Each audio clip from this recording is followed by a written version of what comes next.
کہ جو بندہ زیادہ صدقہ کیا کرتا ہے اللہ تعالیٰ کا غضب جو ہے وہ صدقہ بجھا دیتی ہے، اللہ تبارک و تعالیٰ کی ناراضگی کو وہ صدقہ دور کر دیتی ہے، پھر اللہ اس پر غضبناک نہیں ہوتا۔ اور آگے اللہ کے رسول صلی اللہ علیہ وسلم نے صدقے کے متعلق فرمایا، آج ہم بلاؤں کے دائرے میں گھرے ہوئے ہیں، نہ جانے کون سی پریشانی مصیبتیں ہمیں اپنے آپ کے گھیرے میں لے لے، اللہ کے رسول صلی اللہ علیہ وسلم نے فرمایا بادروا بالصدقہ، بادروا بالصدقہ۔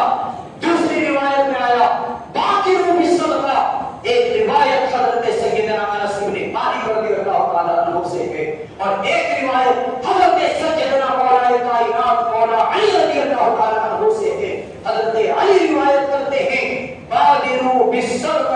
فإن الصدقہ لا يتخطى، فإن الصدقہ لا يتخطى البلاء، کہ جب کوئی بلائے تمہیں آپس آ کر کے گھیر لے، جب کوئی مصیبت تمہیں گھیر لے تو صدقے کی طرف توجہ کرو، صدقے کی طرف صدقہ لے جاؤ اور دونوں ہاتھوں سے صدقہ کیا کرو، کیونکہ جب تم صدقہ کرو گے تو وہ بلاؤں کو اپنے آگے سے گزرنے سے روک دیا کرتا ہے۔ تو ہمارے گھروں میں بلائیں داخل ہو رہی ہیں،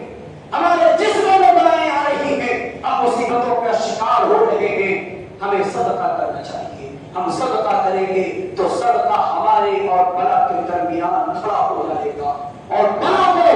مصیبت کو، پریشانی کو ہمارے آگے آنے سے وہ روک دے گا، اور ہمارے گھروں کے دروازوں ہی سے ان بلاؤں کو وہ صدقہ حفاظت اس طور پر کرے گا کہ جیسے ہی بلائیں ہمارے گھروں میں آئیں گی، ہمارے بچوں کو اپنے آغوش میں لینا چاہیں گی، یہ صدقہ نگر ہو کر کے اس کے سامنے کھڑا ہو جائے گا اور ان بلاؤں کو دور کر دیا کرے گا، کیونکہ اللہ کے رسول صلی اللہ علیہ وسلم نے فرمایا ان الصدقہ لا يتخطى البلاء، کہ صدقہ جو ہے وہ بلاؤں کے آگے آڑ بن جاتا ہے اور اسے دور کر دیا کرتا ہے۔ تو میرے بھائی بے شمار فوائد ہیں صدقہ کے، اللہ تبارک و تعالیٰ کی بارگاہ میں دعا ہے کہ وہ ہم تمام مسلمانوں کو اپنی راہ میں خرچ کرنے کی توفیق عطا فرمائے، ہم سبوں کو صدقات و خیرات کرنے کی توفیق عطا فرمائے، ہم سبوں کو دین کی راہ میں آگے بڑھنے، اور جو لوگ محتاج ہیں، مسکین ہیں، فقیر ہیں، اور جو خاص کر کے ہمارے رشتہ داروں میں ہمارے احبا اعزا اقربا، ہمارے آس پڑوس کے جو لوگ ہیں جو محتاج ہیں، ہم سبوں کو ان کی محتاجی دور کرنے کی توفیق عطا فرمائے۔ استغفر اللہ بما تقولون وآخر دعوانا الحمد للہ رب العالمین۔